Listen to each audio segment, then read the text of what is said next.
2:47 a.m. That was the exact minute my marriage expired. Not with shouting, not with slammed doors or broken glass. No screaming, no sirens, no dramatic confrontation. It ended with something far quieter and far more lethal. A polite ping, rain slid down the floor, sealing windows of our Bellevue home, tracing silver veins down the glass like the city itself was bleeding quietly outside. The streets below were slick, empty, reflective. Everything looked clean, controlled, deceptively calm. I was seated in my home office, posture straight, shoulders relaxed, hands wrapped around a warm ceramic mug. Ethiopian single origin, pour over the way I liked it. Precision mattered even at 2:47 in the morning. My MacBook Pro sat open in front of me, terminal window glowing softly in the dark. The script had finished running. Email Sentiment Analyzer Beta V2. I wrote it myself. I'm Harper Vance, 40, 1 years old, senior lead data analyst. For 18 years, companies have paid me very well to locate what people try hardest to conceal. Fraud. Risk, patterns no one wants noticed. That night, the data wasn't for a client. It was for my husband. Richard had been complaining for months about email overload, how his inbox was chaos, how he needed something smarter. I need an assistant who understands context. He'd said one night, loosening his tie, rubbing his temples like the weight of leadership lived behind his eyes. You know, not just keywords, intent. So I built him one. I didn't offer sympathy. I didn't offer tea. I offered code. The terminal blinked once, analysis complete. Total messages scanned, 14,320, anomaly detected. Subfolder, Project Phoenix, highest emotional sentiment score, 98, 7%, classification, romantic/intimate. I frowned. Richard didn't have a Project Phoenix. I knew his professional portfolio better than he did. I reviewed his contracts, his slides, his reimbursements, his calendars. Phoenix wasn't a client initiative. It wasn't internal strategy. It was something else. I typed another command, revealed top recipient. The cursor paused, then complied. Chloe, Vance at Gmail. Calm my sister. My breath didn't hitch. My heart didn't race. That's not how I'm wired. Instead, something colder arrived, clean, precise, familiar, audit mode, the same mental switch that flipped when I uncovered discrepancies in a Fortune 500 tax ledger. The same calm clarity that comes when curiosity ends and verification begins. Observation was over. I typed again, print summary keywords. The screen responded instantly. Hotel, pregnant, leave her, money. Boring, love you. There were 847 messages, 94% flagged as romantic. My husband wasn't just sleeping with my sister. He was building a second life with her, financed through our marriage, documented meticulously across 18 months of digital evidence. And he had absolutely no idea that he'd just handed the smartest auditor in the state a complete roadmap to his own destruction. 72 hours, that's how long I had before Richard's year-end strategy presentation, a live company-wide town hall. 4,000 employees, the full board, CEO flying in from New York. He needed my help with his slides. I stared at the terminal, then leaned back slowly, coffee cooling between my palms. Okay, I whispered. Let's help him. People think data is boring. They think it's just numbers, charts, spreadsheets that only matter to accountants and analysts. But I live in patterns. Data confesses everything if you ask the right questions.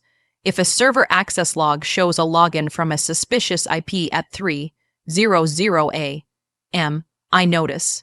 Not because it's my job, but because it's my nature. Richard is my opposite. Richard Vance, 45, Vice President of Strategic Partnerships at a rival tech giant. All charisma and polished smiles, teeth and handshakes. The man who sells the dream. I process the returns. We lived in a modern glass house in Bellevue, one of those architectural statements that looks stunning in magazines and feels emotionally sterile in real life. 4 bedrooms, 3 bathrooms, polished concrete floors that bled cold through your socks in winter. Or so I thought. We'd been married 14 years to the outside world. We were the Pacific Northwest's favorite power couple. Matching Audis in the driveway, mine a sensible Q5, his a flashy RS e-tron GT that cost more than my entire college education. We hosted dinner parties, local salmon, Willamette Valley Pinot Noir, carefully curated playlists, carefully curated lives. Richard loved the brand of us. Harper closes the books. He'd joke, arm around my waist, wine glass lifted. I closed the deals. Everyone laughed. I smiled the way I'd learned to smile in boardrooms, tight, controlled, professionally pleasant. But the brand had been failing for 2 years. Richard hadn't been distant in the cliché way. He wasn't working late. He was emotionally expensive, critical, dismissive. My clothes were too severe. My hair was too practical. My hobbies were boring. Do you have to read white papers in bed? He once asked, like curiosity was a personal flaw. We didn't have children. We tried briefly in our early 30s. 2 miscarriages. After the second, Richard said he didn't want to force it. We're enough, he told me. I believed him. Intent is the one day. The point you can never verify until it's far too late. If there was one reason I stayed as long as I did, it was because I didn't have anyone else. My mother, Eleanor, died 2 years ago from aggressive pancreatic cancer. She was a librarian, quiet, sharp, devastatingly observant. She taught me that knowledge was the only armor that truly worked. When she died, she left me 2 things. The first was $56,400, her life savings, not a fortune, just everything she had left. The second was a letter. I still keep it in a safe deposit box at Chase on 4th Avenue. Harper, you have a brilliant mind and a guarded heart. You protect everyone but yourself. This money is for you, not for the house, not for Richard, for you. Build a fortress just in case. I never told Richard about the money. He knew there was something, but I let him assume it was insignificant. Richard saw income as something to spend. I saw it as security, so I listened to my mother. I put the inheritance into a high-yield tiered savings account Richard couldn't access. I called it my fortress fund. Every bonus, every dividend, every spare dollar, I added to it quietly. It grew. God, I miss her. She never liked Richard. She never said it outright. She was too polite for that. But she looked at him the way a cat looks at a vacuum cleaner, suspicious, loud, unnecessary. And then there was Chloe, my sister, 32, a walking contradiction. Where I am structure, she is chaos. Where I am rigid, she is flow. Yoga instructor, wellness coach, influencer, 4,000 followers who mostly followed her for bikini photos and affirmation captions. I raised her, really. Our father left when she was 4. Mom worked 2 jobs. I helped with homework, picked her up from parties, paid off her credit cards twice. I loved her. I thought she was lost. I didn't know she was finding herself in my husband's bed. Looking back, the data points were always there. I just hadn't run the right query yet. Once you accept that something is wrong, the world rearranges itself. Patterns you ignored line up neatly. Excuses collapse. Memory stops protecting you. I didn't discover the affair at 2:47 a.m. I confirmed it. The truth is, the data had been screaming for months. Anomaly 1, the encryption obsession 3 months earlier. Richard installed Signal on his phone. Company policy, he'd said casually, scrolling through conversations I couldn't see. Client privacy, sensitive IP, that didn't sit right. I audit compliance protocols for fun, quietly. Their company policy doesn't just discourage encrypted messaging apps, it forbids them. All client communication is required to be logged. I noticed. I didn't flag it. Denial is a very effective firewall. Anomaly 2, the Tiffany charge in September, $2,800 charge appeared on our joint American Express. Tiffany & Co., when I asked, Richard didn't even pause. Gifts for the Japanese delegation, custom silver pens, corporate reimbursed me.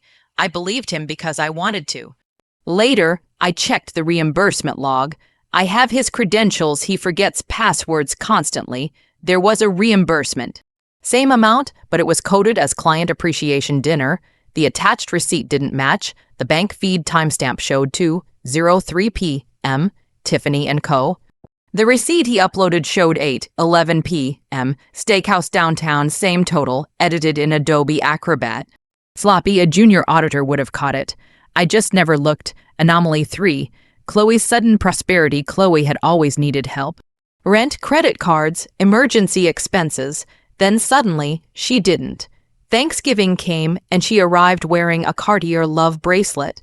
Gift from a client, she said, twisting it on her wrist. Private sessions pay really well. Richard complimented it. Looks expensive. It was exactly $7,400. Anomaly 4. The schedule sync. Richard started having late night strategy sessions every Thursday.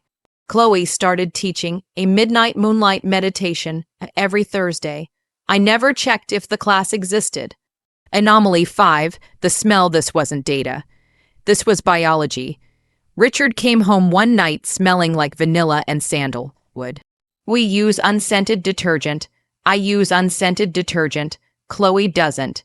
She uses an essential oil blend called Sacred Calm. Vanilla, sandalwood, must be the Uber driver, Richard said. I should have known, but denial encrypts the mind. Breaching the firewall at 2:50 a.m. I didn't wake Richard. I didn't scream. I didn't cry. I didn't throw his laptop through the window. I made another cup of coffee and sat down to read. If you want to know a person, don't listen to what they say. Read their drafts, read their search history, read the emails they CC to the person they're trying to replace you with. Project Phoenix. The folder contained 2,847 email threads. I visualize them first because that's how I cope. Timeline graph. The first email was dated October 14th, 18 months earlier. Subject, yoga questions from Richard to Chloe. Hey, Chloe, Harper mentioned your new studio space. Would love to stop by. I can help with the lease. I know some people. Helpful, harmless, classic Richard. 3 weeks later. Subject, you're amazing. Harper doesn't understand your vision like I do. She's so rigid. You're like air. December. Subject, coffee, just us don't tell H. She'd get jealous and weird. January. Subject, thinking of you. I can't stop thinking about the studio, about you in the studio. By February, yoga wasn't mentioned at all. Subject, room 412. Hi. At told Harper I have a networking dinner. Be there at 7. I read every single email, methodically, like an auditor reviewing a failed merger. Follow the money. March 15th. Subject, rent Richie, I'm short this month. Can you help? His reply, done. Check the consulting account, coded it as market research. I opened a second terminal window. Joint bank account, right arrow filter, consulting. There it was, monthly recurring transfer, $3,500 recipient, CV Solutions LLC, Chloe Vance. Total over 18 months, $42,000. He wasn't just cheating. He was expensing his mistress to our marriage. Gifts, hotels, spa weekends in Sedona, things I thought she paid for with new clients, we paid for them. Then I found the email that changed everything. The plan dated. Yesterday, just hold on a little longer, baby. After the year-end town hall, I'm getting the bonus, $150,000. Once that hits, I'm filing. I'll tell Harper we've grown apart. She's so robotic. She probably won't even cry. Then it's just us. Bali in January. I leaned back in my chair. The coffee was cold. She's so robotic. He was right. Robots don't cry. They execute. The dossier by 6:00 a.m. I had a 47-page dossier printed, color, coded, bound. Label on the folder, tax returns 2024. Richard woke up at 7:00. Morning, babe, he said, grabbing a banana. Big week, town halls Friday. Need you to look at my slides tonight. I looked at him over the rim of my mug. Found some interesting discrepancies, I said. He laughed. You and your discrepancies. I'd love to help, I replied. Let's make it unforgettable. By the time Thursday night arrived, Richard was glowing, the kind of glow men get when they believe the future is already theirs. He came home energized, jacket tossed over one arm, tie loosened, eyes bright with anticipation. It's going to be huge, he said, pacing the kitchen. The CEO flying in from New York, full board, 4,000 employees on the live stream, high stakes, I said calmly. If I nail this, He continued, I'm next in line for SVP, massive raise. Think of what we could do, Bali, I thought. With my sister, did you fix the slides? He asked. I did. I said, cleaned up the date, a visualization, made the graphs pop. I gestured toward his cloud drive. Just don't open them until you're on stage. Some formatting looks strange on phones. Trust the big screen. You're a lifesaver, he said, kissing the top of my head. I don't check slides beforehand anyway. I like the energy. He called it confidence. I called it arrogance. This time it worked in my favor. What I changed, I didn't delete his work. I repurposed it. Slide 1. Title card, unchanged. Slide 2. Revenue projections, untouched. Slide 3. Cost efficiency analysis. That's where I intervened. Months earlier, I had quietly established API access to his reporting environment. I simply redirected the data source. Marketing spend became gifts. Client acquisition became hotel stays. Operational efficiency became emotional expense. Then I added the final element, a macro, standard PowerPoint automation, nothing flashy. It waited patiently in the background. When Richard clicked slide 10, the closing summary, the macro triggered. Instead of his Vision 2026 video, it launched mine. A screen recording, emails scrolling, I love you, she's so robotic, room 412, using the corporate card. At the end, a live calculation. Total cost of the affair, I'm going to watch from home. I told him, record it for you. Perfect, he said. Wish me luck. You don't need luck, Richard. I replied, smoothing his lapel. You get exactly what you deserve. Live stream 1080p, I sat on the couch. Wine glass in hand, the company live stream loaded smoothly. Richard walked onto the stage in a navy suit, perfectly tailored. The lighting caught his jawline just right. He smiled at the audience like a man who believed he was untouchable. Good afternoon, he said. Today I want to talk about transparency, about the data that drives us. I took a sip. Oh, the irony. He clicked through the opening slides flawlessly. Our Q4 growth has been exponential. We've cut unnecessary overhead, but the real key is how we allocate hidden resources. He paused. The investments nobody sees. Click. The first crack, the slide behind him wasn't his. It was a pie chart. Title, allocation, marital assets, a bright pink segment dominated the circle. Chloe Vance, mistress, 64% Harper Vance, wife, 36% Richard hadn't turned around yet. The audience had. A ripple passed through the room. I saw the CEO, Marcus, squint. Someone laughed nervously. As you can see, Richard continued, still smiling, the numbers speak for themselves. Click. The macro executes, the screen changed. Emails filled the 40-foot LED display, subject lines in massive font. Room 412, she's so robotic, I'll leave her in January. The room went silent. Not shocked silence, heavy silence. You could hear the HVAC hum, the soft squeak of leather as Marcus shifted in his chair. Richard sensed it. He turned, and I watched his face transform in real time, confusion, recognition. Panic, the color drained from him so fast it looked like a magic trick. I think there's a technical glitch, he stammered. On screen, a bank statement highlighted $3,500 CV Solutions LLC. Marcus stood. Richard, he said quietly, not using the microphone. Turn it off. Richard smashed keys on the podium laptop. Nothing happened. I had disabled keyboard input. The only working key was ESC, mapped to volume up. The final frame appeared, a selfie, Richard and Chloe in bed. Hotel room I paid for. Caption, strategic partnerships. The live stream cut to black. I closed my iPad. Presentation concluded. I whispered. The door 2 hours later, I heard the Audi screech into the driveway. He tried the front door. It didn't open. I had changed the digital locks 20 minutes earlier. Harper, he shouted, pounding on the glass. Open the goddamn door. I stood on the other side, calm. He was sweating, tie undone. 10 years older than he had looked that morning. It was a hack, he yelled. AI deep. Fake, someone hacked me. I opened the door. He stumbled inside. Babe, you have to believe me. Stop, I said. He stopped. This wasn't a hack. I said. It was an audit. I pointed to the folder on the island. I know about Chloe. I know about the $42,000. I know you plan to leave me after your bonus. I smiled. I don't think you're getting that bonus. The arrogance drained out of him completely. Please, he whispered. We can fix this. You broke vows. I said evenly, but worse. You committed fraud. I handed him the gym bag. Get out. You can't kick me out. My name's on the deed. I stepped closer. This is my fortress. I said. You were just a guest. He looked at me like I was a stranger. You're cold. He whispered. A robot. Yes, I said. And you're obsolete. I closed the door. Click. Gravity works fast when you cut the strings. The collapse day 1. Richard was placed on indefinite administrative leave.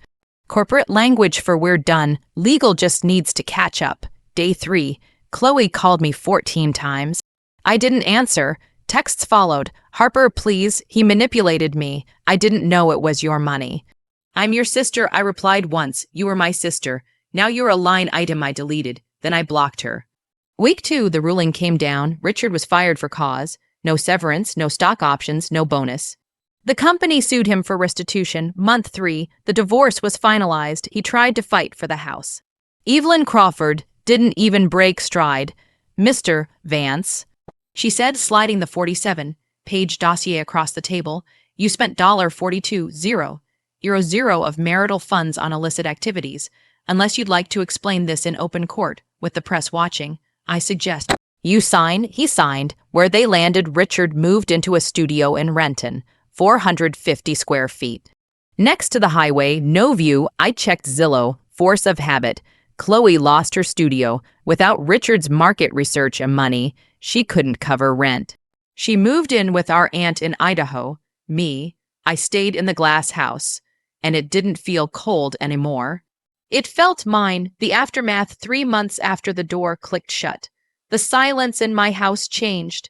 It wasn't absence, it was peace. The legal process wasn't a battle, it was a massacre. He's contesting the Audi. Evelyn told me over lunch downtown. Says he needs it for job interviews. I laughed. He can have it with the payments. She smiled. He declined. Credit check didn't clear.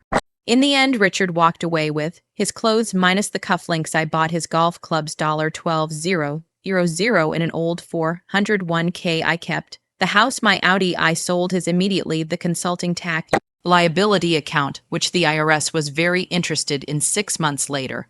I pulled his credit report. Score, 540. Project Phoenix had reduced him to ash. Integration, I started therapy. Dr. Ayers didn't coddle. You treat emotions like bugs, she said. You try to patch or delete them. Efficiency, I replied.